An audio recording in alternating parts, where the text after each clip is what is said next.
and maybe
Welcome. Good morning. This is the live stream service of the First Unitarian Church of Hobart, Indiana.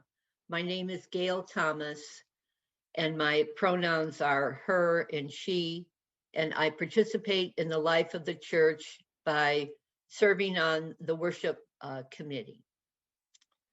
We are a religious community of people with diverse beliefs and shared values.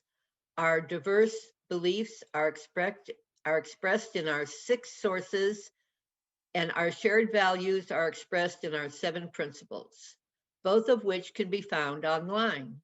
Together, we strive to grow spiritually, build community, and live our values in the world.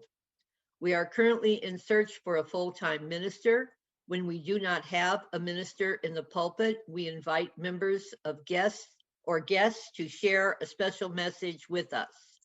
Today, our worship service will be led by members of the congregation, Myra Cseke, the Director of Development for Save the Dunes, and Kim Swift, who is Park Education Manager serving the Indiana Dunes National Park, and myself.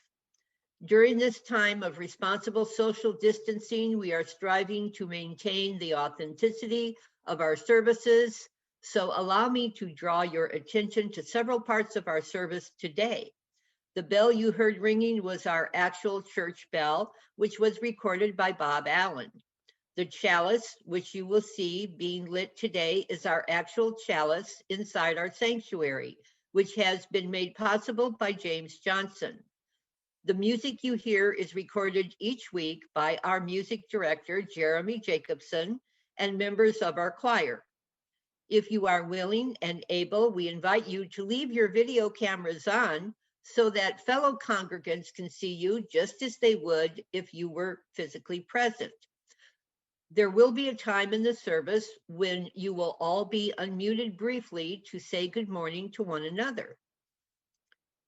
We are currently streaming on Zoom, Facebook, and YouTube. Our service is recorded and will be made available for future viewing on Facebook and YouTube and the church website. Let your Facebook and Twitter friends know that you are attending worship with #FirstUnitarianHobart. Now let's take a deep breath and join together in a spirit of reverence while we listen to the prelude played by Jeremy Jacobson and choir members.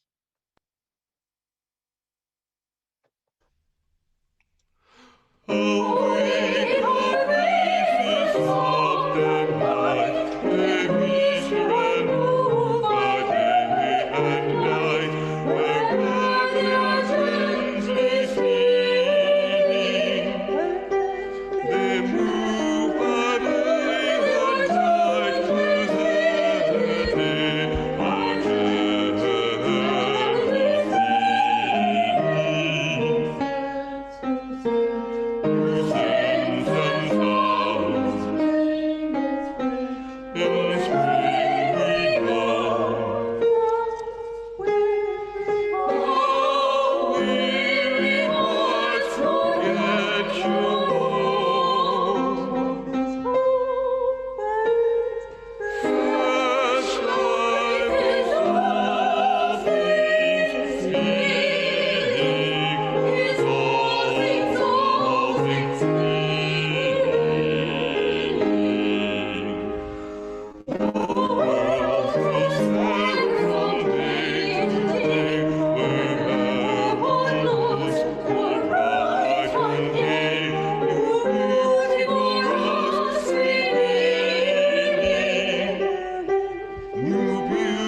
Please join me as we light the chalice.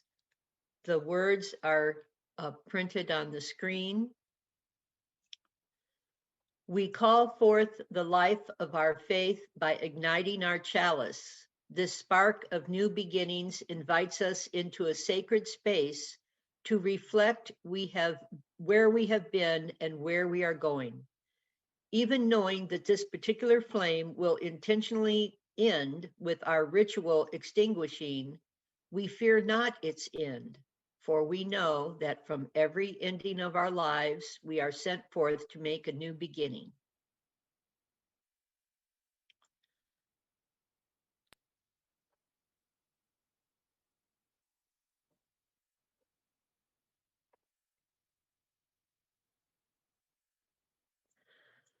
On May 26, 1958, U.S. Senator Paul H. Douglas from Illinois made a speech to persuade the legislation vote for an Indiana Dunes National Park.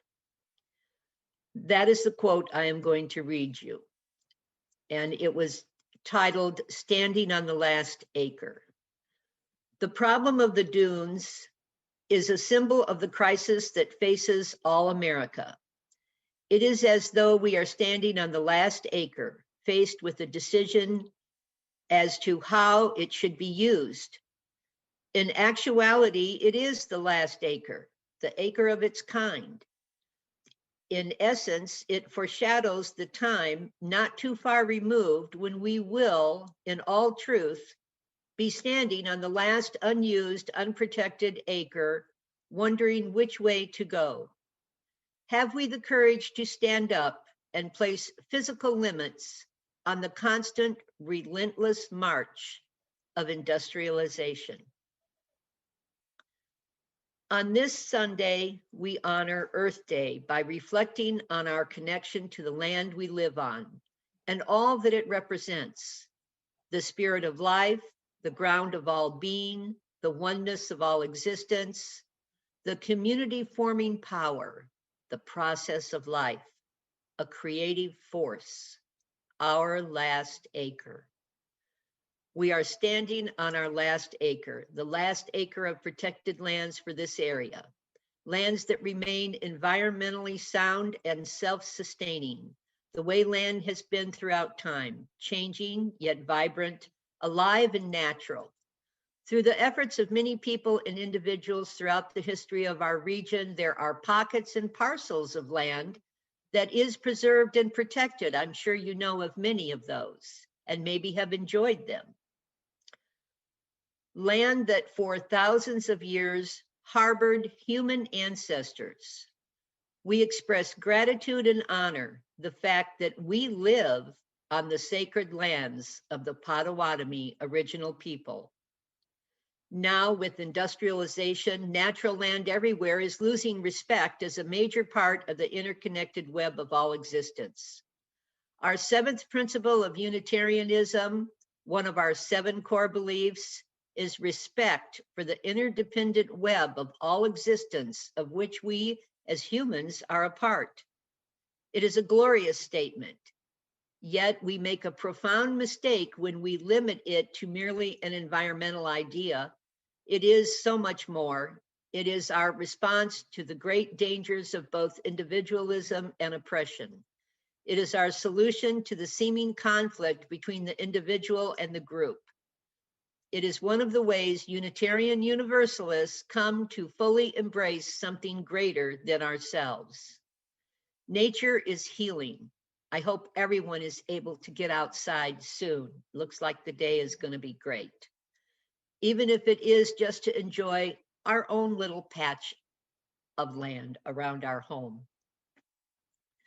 I will post in the chat some of the many protected lands in the Northwest Indiana region, including the 40 acres of Indiana DNR classified forest and wildlife woods that is nurtured and protected by our own congregant, Bob Allen, who rang the church bell.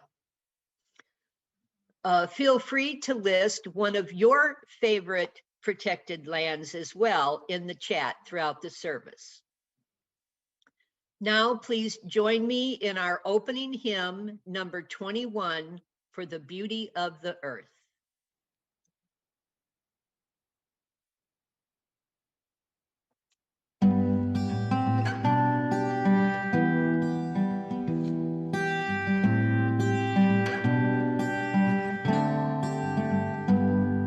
For the beauty of the earth, for the splendor of the skies, for the love which from our birth over and around us lies.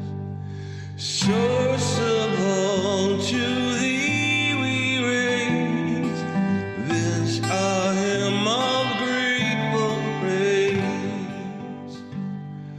For the joy of ear and eye, for the heart and mind's delight, for the mystic harmony, linking sense to sound and sight. Source of all, to thee we raise this our hymn of grateful praise. For the wonder of each hour of the day and of the night, hill and vale and tree and flower, sun and moon and stars of light. Source of all, to thee we raise this our hymn of grateful praise. For the joy of human care, sister, brother, parent, child, for the kinship we all share, for all gentle thoughts and mild. Source of all, to thee we raise this our hymn of grateful praise.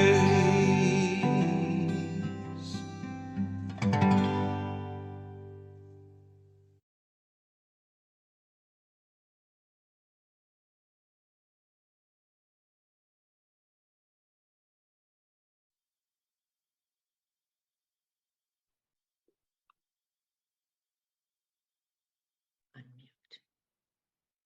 Okay, I'm sorry.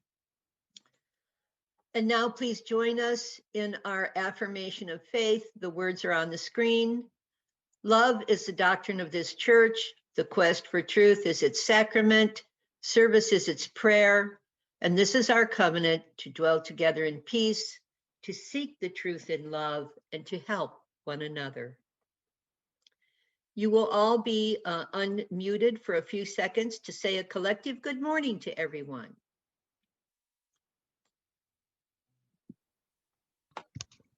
Morning. Good morning, Morning. everyone. Have a good Morning. morning. Morning. Morning, What a lovely everyone. service.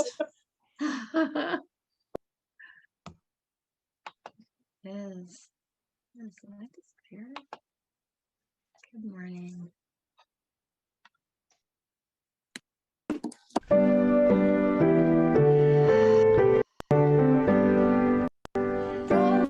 All the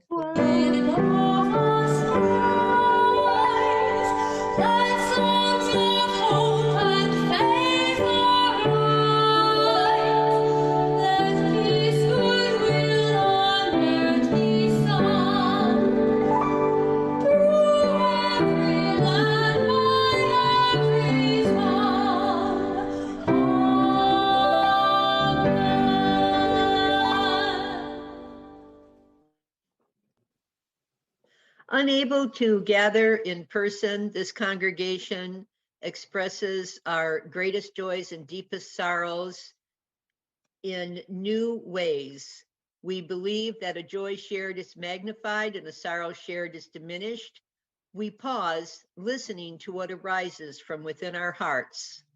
Type in the chat box any joy or concern that you have. Your joys and concerns are not made public and are not recorded. If the chat box is not visible to you, click chat at the bottom of your computer screen. Or if you are on a phone, click participants and then chat.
Good morning, everyone. Can you see my screen? Yes, and everyone can hear me? I'm seeing Gail's nod, thank you. Well, welcome to our Earth Day service. I have been tasked with doing the story for all ages, and I chose a story that truly is, I feel, for all ages. It's called The Mountain, and it was written in 1971 by Peter Parnell. And actually, I use this book a lot in my work for the adults that I train to work with us every season, because I think it's a little bit more of a cautionary tale along the lines of the giving tree than a strictly a pretty picture book for young children. So I hope you enjoy it, and I think it fits very well with our service this morning. The Mountain by Peter Parnell. This is the mountain that stood in the west. You can see, I love Peter's line drawings throughout this. They're really beautiful, nice, simple line drawings. And so here's the mountain, and it stood in the west with a beautiful sunset behind it. And these are the flowers that grew there.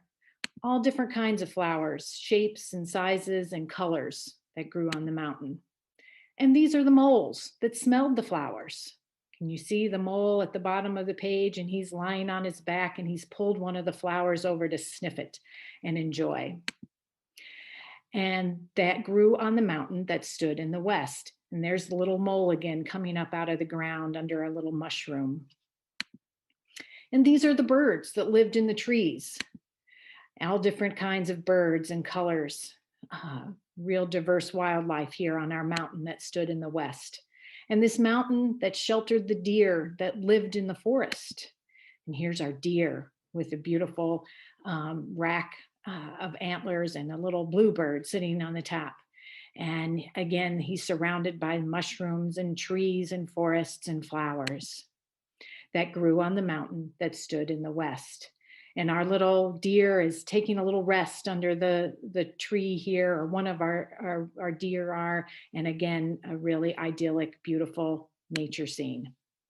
Now, these are the people, a mom, a dad, a little boy who loved the mountain, and they wanted to keep it just the way it was and they're watching the birds and talking to the squirrels and enjoying a little picnic and a little hike on the mountain.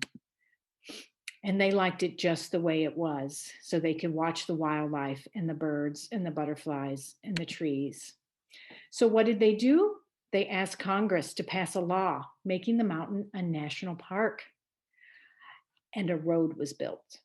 And here's what looks like a National Park Service or a government official wearing a very, very official looking pointy hat, reading a proclamation about the national park, standing under the national park sign right next to the litter trash can. He's probably telling them the rules that they have to follow, right? And so here's some more people coming in on the road to enjoy their new national park on the mountain that stood in the west. So the folks came to enjoy this beautiful scene, and they made trails, and so they had to put up more trash cans, which is good, and everyone's taking really good care of the park. And they're watching the waterfalls, and they're hiking the trails, and they're sitting under the tree, and there's a man sitting under a tree listening to his radio with a leaf on his head and picking a flower. But in all, things are going well in the new national park. And so they build some more trails. So for different kinds of hikers and bikers and runners and joggers. So lots of folks can come and enjoy the flowers and the trees and the forest on the mountain that stood in the west. So with more people, you need to build some picnic tables and some water fountains, right? So that people can eat and enjoy themselves when they come to the mountain and to their national park. So there's a man enjoying his water fountain, and then off in the distance you see another man taking a little nap on the picnic table, and then in the far back you see the deer. He's kind of bounding off down the mountain to get away from some of these visitors, it looks like, because more visitors are coming. And there's more cars coming into the national park. And we have to build some restrooms and bathrooms here in the national park for the visitors. And we have people picnicking and children running around, and everyone's having a good time though in their park. And they're having such a good time that they have to build a bigger parking lot, and they have to put in some lights so people can see and they can come at night. And they have to put some more signs telling people where to go and what to do. And they have to cut down a few more trees so that they can build more bathrooms and a concession stand where you can buy a hot dog, right? And then we have some folks doing all kinds of recreation activities. There's some folks rappelling down the mountain. And it looks like they had to cut out some of the mountain a little bit so that they could make this road and the big parking lot for all the trees. But this is our new national park, and it's being really enjoyed by all kinds of people in all kinds of ways. You see, as time goes on, there's different kinds of folks coming here. There's a gentleman here that looks like maybe he's homeless, or he's looking for trash out of the trash can, and there is lots of trash all around, and people are sleeping under the picnic tables and on top of them, and then back here in the back you see Mr. Bear has a sign that says, "Somewhere else or bust." So a little bit of some problems happening here in our new national park, because more and more people are coming to this mountain that stood in the west and that is now a national park. It's getting a little crowded with the trash cans and the bathrooms and the water fountains, and people don't seem to be having quite as much fun as they did early on. And folks are doing things that they shouldn't be doing. Look up here, this little boy has pulled some of the flowers that were growing on the mountain that stood in the west. And here we got a little vulture kind of just watching the whole scene, waiting to see what happens. He's standing here on top of the latrine. So we're having some issues here, and you see poor Mr. Park Ranger sitting on the stump. It looks like he's got a couple of tears coming down his face because he doesn't know what to do, because people are setting fires and they're putting hammocks up between the trees, and they're not taking care of their park. They're just going a little bit crazy. And so he looks a little flummoxed, like he's not really sure what to do because people are breaking the rules, and someone over here is shooting a gun, and it's looking a little crazy here in our national park in the west. But Mother Nature is resilient. And so Peter Parnell ends our story here with, this is a flower trying to grow on the mountain that stood in the west, in amongst all the trash and the problems that have been compounded there. And that's the end of our story for from Peter Parnell, but you can probably see why I use that as a precursor to some of the training that I do with my staff.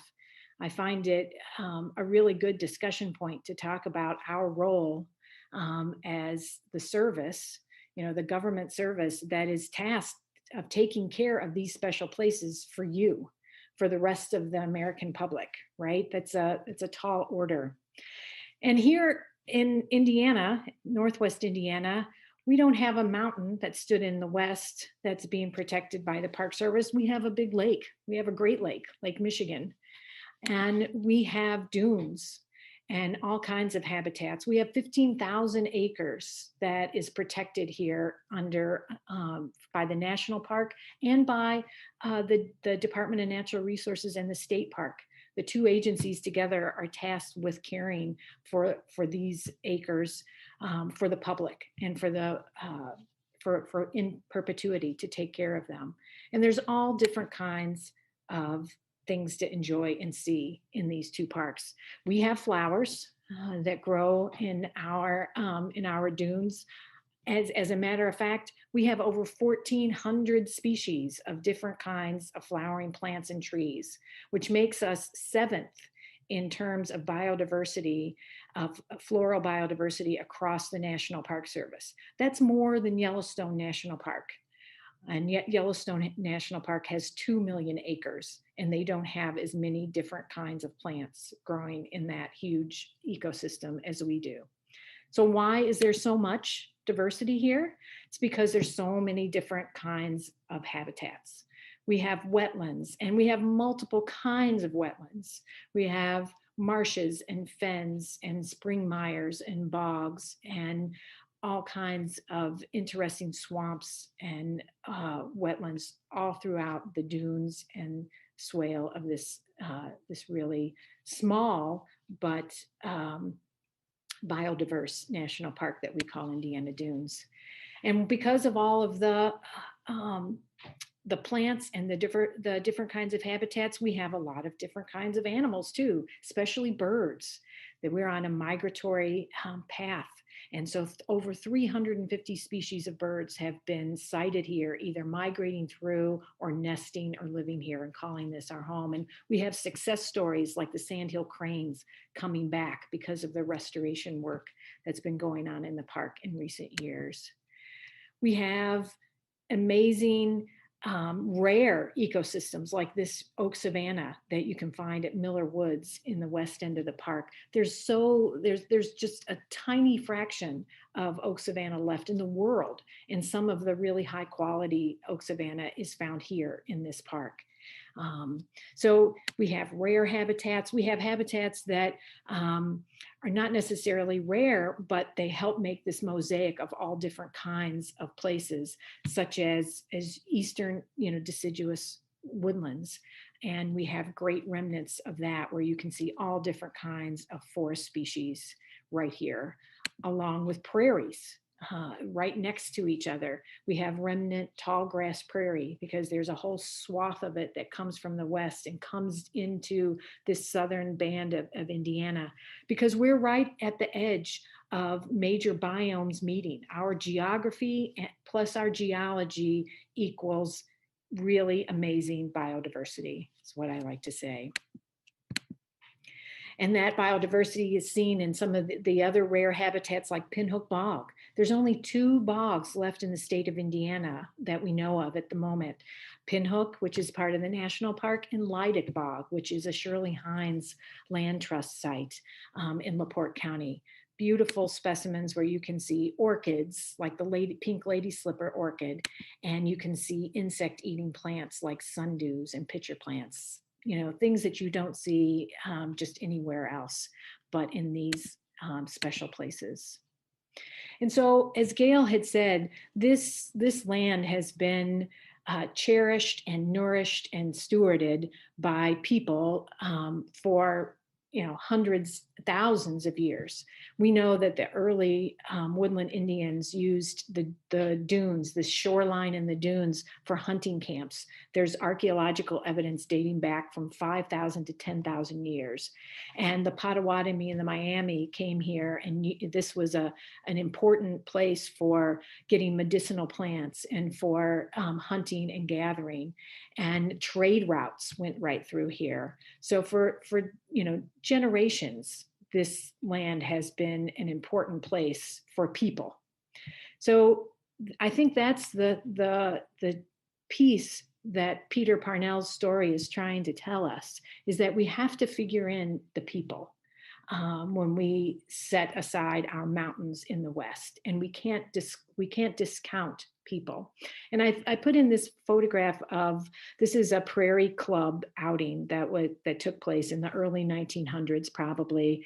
And I think Dr. Henry Chandler Coles is in here, and I love it because it shows what this place looked like potentially more as a wilderness, because in the early 1900s, that's kind of how it was seen by the folks in Chicago and by folks in southern Indiana. This was still wilderness up here in northwest Indiana. And so they recognized that it was special though, and they started talking about preserving it. And even as early as 1916, they commissioned the National Park Service to try to create the Dunes National Park. And it did not happen at that time. It took another 50 years for it to be made into a national park. And Myra's going to tell you more about that story. But I just want to share the National Park Service mission, because I think this is an important piece that, again, the story of the mountain really brings into clarity. And that is, our mission is to conserve the scenery and natural and historic objects and wildlife that's in that scenery, and provide for the enjoyment of those things in such a manner and by such as a means as will leave them unimpaired for the enjoyment of future generations. That's really a tall order. It's actually, in many ways, it's impossible. How can you allow people to build a road or a trail or a bike path or, a picnic shelter and not impair the scene? In some ways, it is impossible. But I think it is really, really an amazing piece of legislation to craft this challenge for us to think about how we weigh people and place. And so in my mind, and here this photograph of West Beach is one of the first things that was kind of built and commissioned once the national park was established in the late 60s. And so the initial vision for West Beach was to have playgrounds, all kinds of like basketball courts, more like a community city park. That was the very first idea. But then, the national park folks came in and was like, wait a minute, we need to have that balance. There's city parks nearby. We need to have this park have more of the national park wilderness, experience, or as much of that as we can have. And so there was that balance put back into it. But regardless, we still have to have parking lots. We still have to have roads. So for that enjoyment of people, and we build trails, but we try to build trails in such a way like this one to where people don't impact the dunes quite as much as if they would if they were just walking on the bare sand, so that we can still stop and smell the flowers and see the flowers that are growing out in the mountains. And so that we can still allow for folks to come and enjoy their beach, because that's what most people do when they come to this national park, is this activity right here.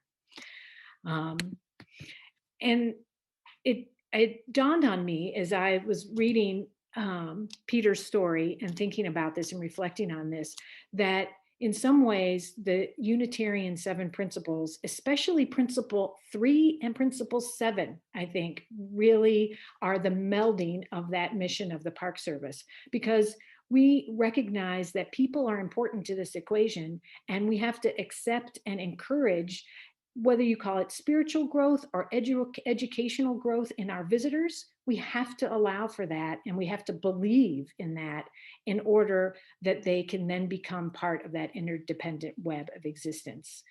So that's where I feel like my job as education manager comes into play, because my job is to try to educate folks and have them have that connection to the place so that they know they're part of that web.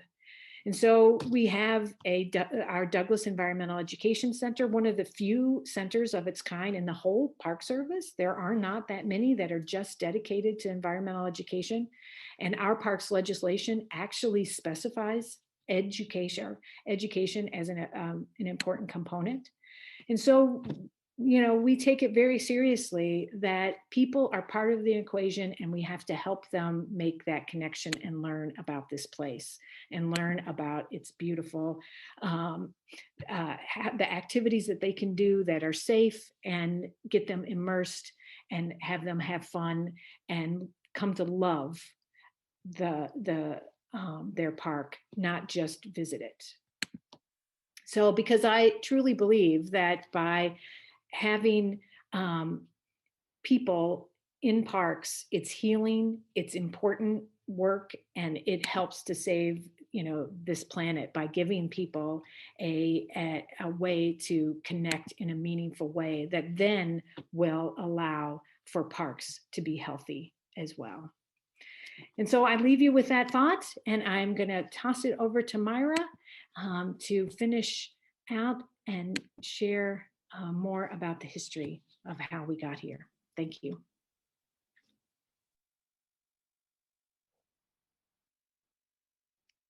Thanks, Kim, and thanks for all the work you do in the national park and educating folks about what's going on there.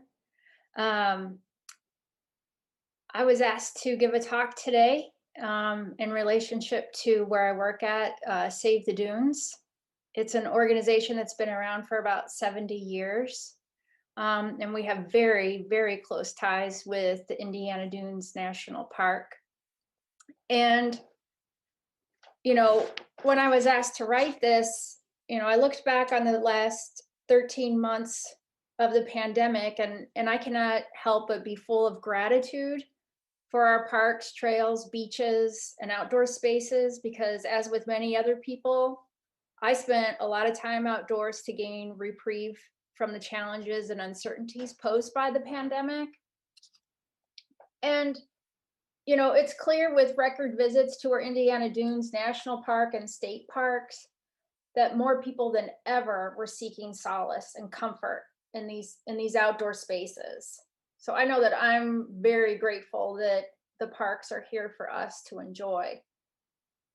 So, but did you know, as Kim alluded to earlier, the Indiana Dunes National Park and State Park are here today for our enjoyment because a group of visionaries that understood and felt the sacredness of the dunes that bestowed upon our heart and soul. Over 100 years ago, a group of botanists, birders, adventurers, artists, writers, and dreamers recognized that the dunescape was a sacred center, a place to commune with nature and experience the fullness of being alive. They proposed a new idea to preserve our lands for the public to enjoy and oppose the status quo of unbridled development. Perhaps this group were Unitarians at heart. Either knowingly or unknowingly, they realized the seventh principle through their appreciation and respect for the interdependent web of all existence of which we are a part. Among this group, a professor from the University of Chicago, Henry Chandler Coles, was the first to document the process of change in the species structure of an ecological community over time, which is known as ecological succession. He did this work in the Indiana Dunes. His discovery ushered in the beginning work of a fellowship of conservation groups, individuals, and politicians to preserve the Indiana Dunes. One of the first groups to recognize the importance of the dunes was the Chicago Prairie Club. In 1908, the Prairie Club of Chicago built the first constituency to call for the protection of the dunes, Throughout the region, the club promoted its popular series of Saturday afternoon walks in the dunes as a way to enjoy the beauty of nature. Women in long skirts and men in suits would climb rolling dunes, leap over streams, and picnic in the woods. Recognizing the imminent threat of industrial development, the Prairie Club became one group of many to call for creating a national park. In 1917, a dunes pageant with thousands of attendees brought attention and rallied support to create a sand dunes national park. An elaborate 6-episode series representing the history of the dunes country played out on the landscape. The pageant was a resounding success. However, due to World War I, the movement to call for a national park had halted, and the attentions were turned to create the Indiana Dunes State Park. With the establishment of the state park in 1925, the movement of the dunes did quiet down for establishing a national park. But the development of the land did not, and the bulldozers continued to haul away the dunes. In 1925, a teacher named Dorothy Buell rallied people far and wide to revive the dunes protection movement. Her call to save the dunes became the name of the organization I work for today. Dorothy Buell was 65 years old when she founded Save the Dunes. Known for her excellent public speaking ability and her inability to say no, Dorothy and dedicated Save the Dunes members would knock on doors, hold community meetings, and meet with elected officials to advocate for dunes preservation. Dorothy even initiated a national fundraising campaign to purchase critical lands before they were developed. One of our first land purchases was 56 acres of the tax delinquent land that we now know as Coles Bog. Dorothy also introduced herself to Senator Paul Douglas and recruited him as a political ally to preserve the dunes. Senator Douglas personally met with President Kennedy to convey the importance of the dunes and compared the sacredness of our dunes to the president's Cape Cod retreat. From there, the Kennedy Compromise was born, that industrial development and preservation of the dunes for the public's enjoyment can coexist. To conservationists, this was a moment of big celebration, but also a moment of tragedy. The Kennedy Compromise would finally establish the long-awaited Indiana Dunes National Lakeshore, but it would also establish the port of Indiana. So this meant a large loss of the central dunescape. In 1963, the compromise allocated for 10,000 acres for the port of Indiana and steel mills. And then 3 years later, in 1966, legislation was passed to create the national park that Lyndon B. Johnson signed in, authorizing the Indiana Dunes National Lakeshore, protecting an initial 8,330 acres. So I would be remiss if I did not mention that without the strength and perseverance of women leaders such as Dorothy Buell and her successors, Ruth Osan, Sylvia Troy, and Charlotte Reed, that there would be no Indiana Dunes National Park for us to enjoy today. These visionary women astutely recognized natural areas in their communities and the environmental, cultural, and social significance of the dunes. We all have much to be grateful for, considering their efforts and sacrifices to make this a reality. But alas, conservation is never complete, and we must remain vigilant. During the 1970s, a proposal for the Bailey nuclear power plant became the foremost threat to the sensitive lands and waters and dunes ecosystem. Save the Dunes joined with the Steelworkers Union and other environmental organizations to protest the plant and ultimately halted the plan altogether. Also, during the Reagan administration, Save the Dunes opposed the deauthorization of protected status for our public lands. In the 1990s, Save the Dunes lobbied Congress to add the 33-acre Crescent Dune property, which was the last unprotected and undeveloped land along the lakeshore, to the Indiana Dunes National Park. As you can see here in the photo, this is a group of Save the Dunes members and volunteers. There was a fence that was along this property that was then taken down to create unencumbered public access to this property. But how does advocacy look today? With a national park situated amongst a heavily industrialized lakeshore and crisscrossing of highways and railroads, Save the Dunes is a uniquely positioned organization that functions as a bridge between the national park, industry, government, and our communities to address emerging and ongoing environmental threats. And we also work towards balanced solutions for our region. As our congregation embarks upon the teachings of nonviolent communication, I want to note the similarities between nonviolent communication and the modern approach to advocacy. Advocacy today means having a seat at the table with industry, government, regional conservation organizations, and community members. Advocacy today is about building relationships with industry and government agencies while holding them accountable and not shutting down the lines of communication. In order to protect and preserve the Dune region as a whole, we must work together. We must plan together. We must listen to each other, and we must take action. Over the last year, it has become glaringly evident that our health and well-being are inextricably connected to nature. But how can one remain motivated to effect change amongst the incessant barrage of bad news as we face unrelenting pollution of our environment and the mass destruction of critical habitat for plant and animal life? It may seem unrealistic that just one person can make a difference, but remember, conservation happens as a result of the accumulation of our efforts. How can we do this? How can we collectively make a difference? Please get to know your representatives. Call and email them with your concerns. Reach out to Governor Holcomb today and let him know to veto Senate Bill 389 that dismantles all protections for our wetlands. This is an ongoing action that's been unfolding for a while now.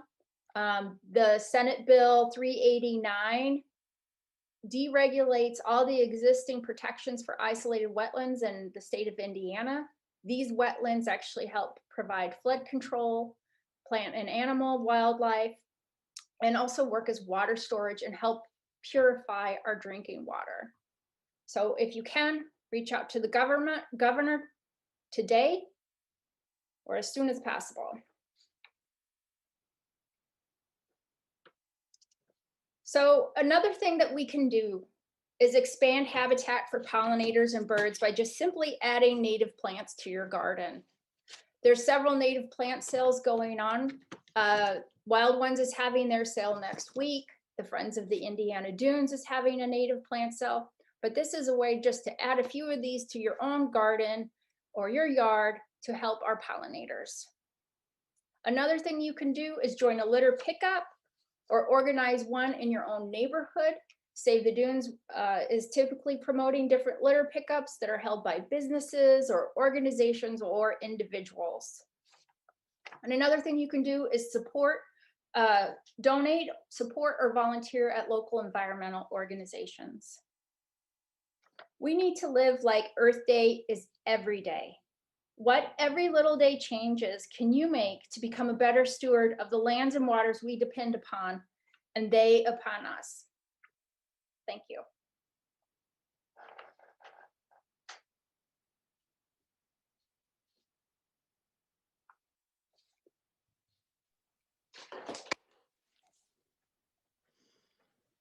Thank you, Myra and Kim.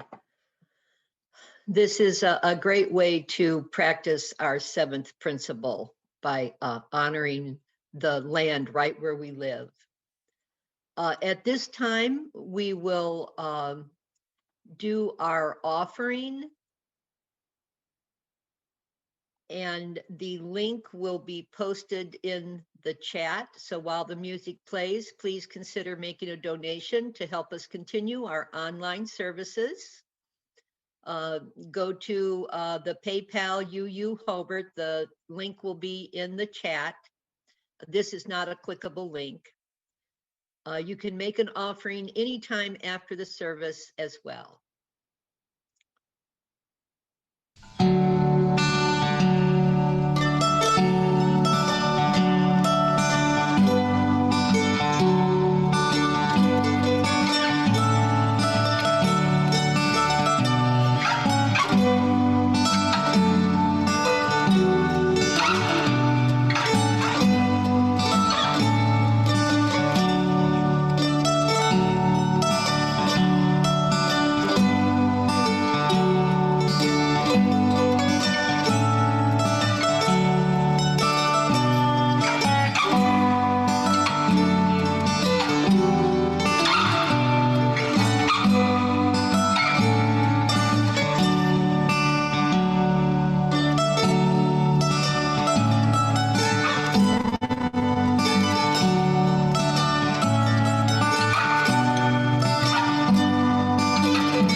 Thank you for your contributions. And now we will have our closing hymn.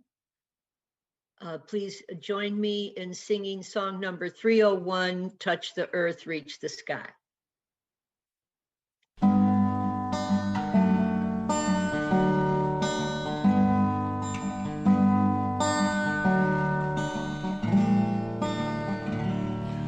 Touch the earth, reach the sky, walk on shores while spirits fly, over the ocean, over the land. Faith is the quest to understand. Touch the earth, reach the sky, children ask the reason why in our lives, the answer show by how love they learn and grow. Touch the earth, reach the sky, all are born and all shall die. Life's the time that in between, follow a star to build a dream. Touch the earth, reach the sky, hug the laughter, feel the cry. May we see where we can give, for this is what it means to live. Touch the earth, reach the sky, soar with courage ever high. Spirits joining as we fly, shoot touch the earth to reach the sky.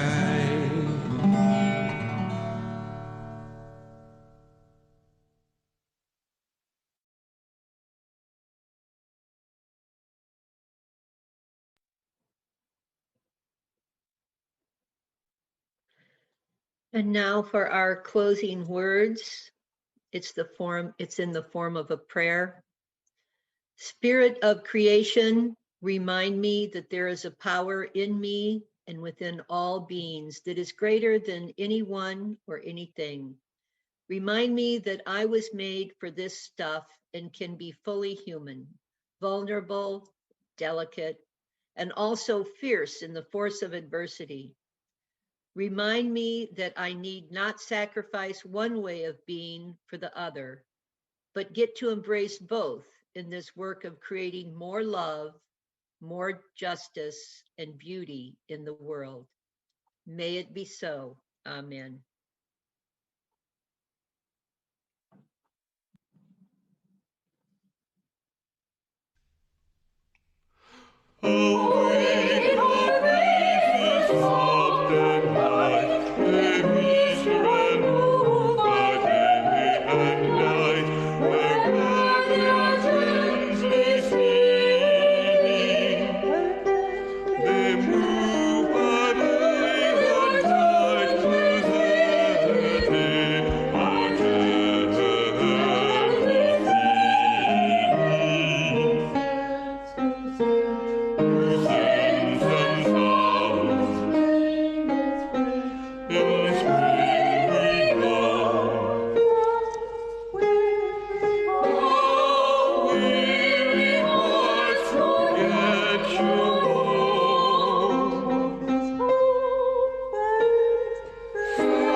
Please join me in extinguishing the chalice. We extinguish this flame, but not the light of truth, the warmth of community, or the fire of commitment. These we carry in our hearts until we are together again.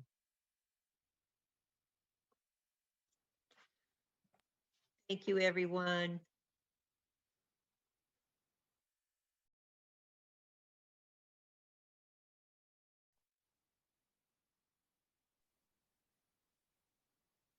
Is everyone unmuted?